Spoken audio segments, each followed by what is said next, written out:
What's going on, everybody? It's Refle here. You're watching Refle's anime reviews and discussions. But yeah, last time, if I remember to upload these correctly, I think the last time was Chivalry of a Failed Knight, which was one of my favorite, second favorite anime from fall 2015, and this time I have another fall 2015 anime. And this one is in the same sort of genre as Chivalry, but it has its own kind of unique take and setting and all that. Yeah, it is the Anti-Magic Academy, the 35th Test Platoon, which I don't think is a great name, but I don't choose these names. I think Anti-Magic Academy would have been just fine, but I'm pretty sure an anime already has that name. So I can understand why they did the 35th Test Platoon. But this anime focuses on... It's a fantasy harem anime. It's the genre, basically. And it focuses on the 35th Test Platoon, as the name suggests, at a anti-magic academy. And in this platoon, there is a few characters. And the platoon is recognized as like the worst platoon because they never get any jobs done and all that. But they have some unique individuals in this group. The leader of the platoon is Takeru Kusanagi, who is a master swordsman, and I think he's the only swordsman at the school. But he is kind of your typical main protagonist. But he is willing to help everybody, and he's just your typical main protagonist. He's not bad by any stretch, but he doesn't do too much to set himself apart. Then there's Oka Otori, who joins the group later on, but she gets demoted to the 35th Test Platoon for excessive killing. Because she really hates witches and stuff, and that's kind of what this academy is about. It's to stop magic and witchcraft and all that.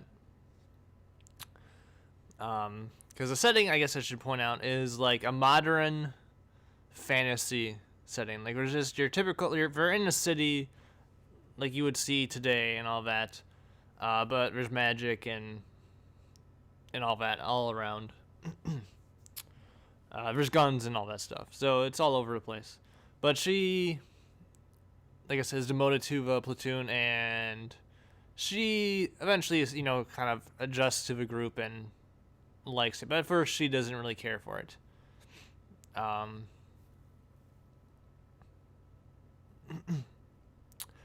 Yeah, Usanagi Seyanji is another one of the people in the platoon. She's a sniper of the platoon, and she's short, and everybody, or I guess the next character, likes to pick on her and everything like that. But she's okay. She doesn't have much of a trademark besides she's small and people pick on her and stuff. But then there's Ikaragu Tsuganami, who she's kind of like the genius of the group, and she does all the intelligence gathering and the hacking and all that for the group. And then there's Marie Nikaido, who is the last to join the group, and she is a witch, so you can expect some drama there with that. But that's kind of like the main core of the characters in the anime. But like I said, it's kind of like a modern fantasy setting, and The main story is there's like this group called, I think it's Valhalla, who's always causing trouble, and they're trying to do something a lot of the time. And the 35th Test Platoon usually goes and tries to stop it. But the season, which is 12 episodes, is set up like it has a whole bunch of mini arcs for each of the characters in the platoon. And each one probably gets like, it's either 2 or 3 episodes for each one. And these arcs I feel like are pretty well done, because you get to know more about kind of like the characters in these arcs, as they pretty much focus on that character, and you get, like I said, you get to know more about them, and each of these characters is hiding like a secret, and you get to know that secret in that mini arc. Yeah, so all 5 of them have their own arc. And like I said, I feel like they're all well done. They all have a decent story to them. And it's just nice to get some more information on these characters.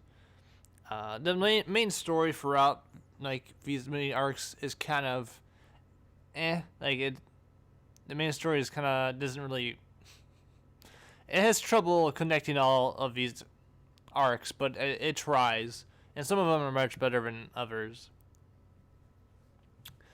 But one of the few negatives I would say for this anime is that the action really isn't that great. I mean, I really don't love the animation for the action, and they really don't do anything. Really, I mean, all we do is like stand there and like clash like swords or something, and that's kind of it. And then something happens, and they team up and take out the bad guy. But I forgot to point out that Takeru forms a contract with a relic eater, so he gets this power armor basically, that he can summon. And his relic eater is Lapis, who's like a little girl who is everywhere at all times basically. Like it's kind of weird.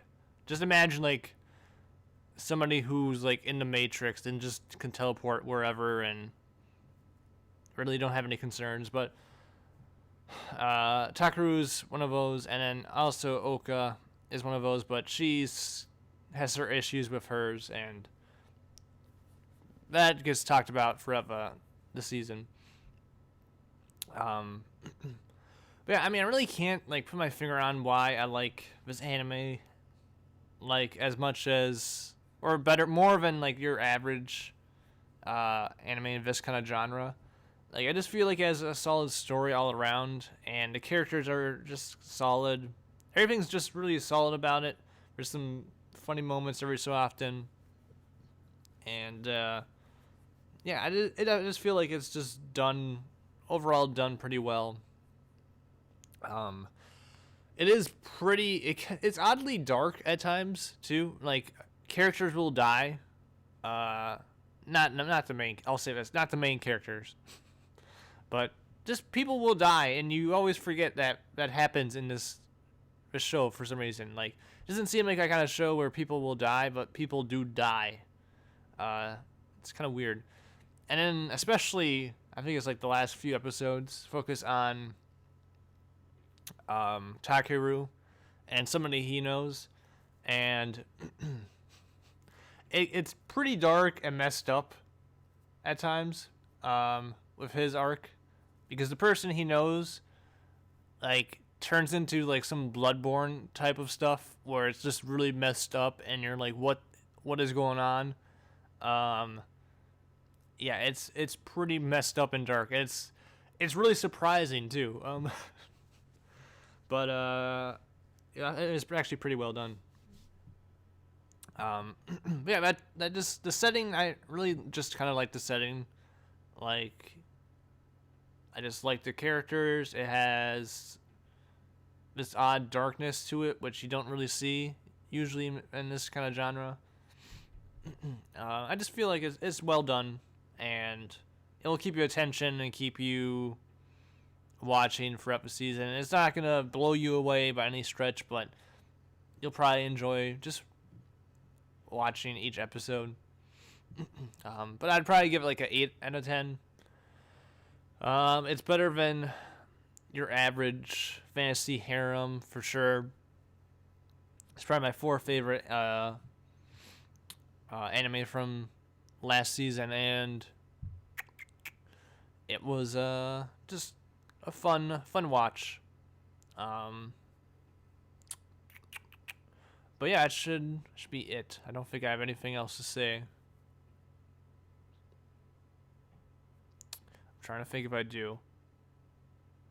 Oh yeah, the villains in this anime, like they really make you like dislike the villains, and like each villain, like whenever they would appear, like they find a way to just make you be like, okay, just beat the crap out of this dude already, like, because I don't like him.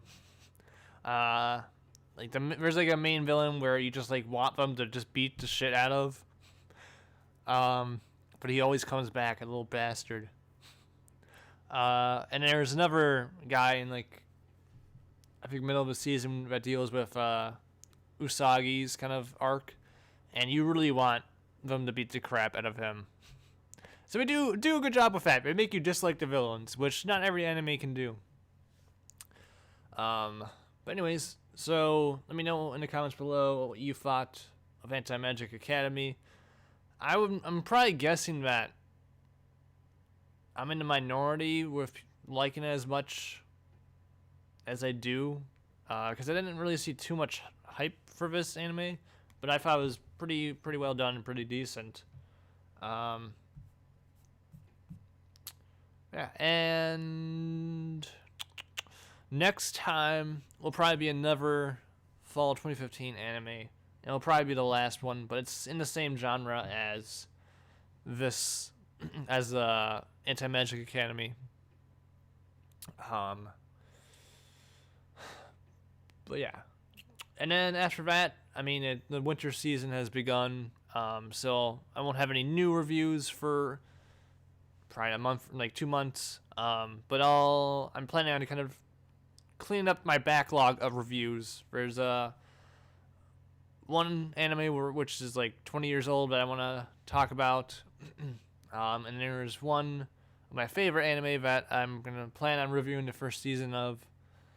And that review might get pretty long, and I'm kind of worried about it, but I don't care. It's going to be uncut, unedited review. And it might get really weird. But anyways, I'm Refle. I want to thank you guys for watching, and I'll see you next time for my next review or discussion. Thanks for watching.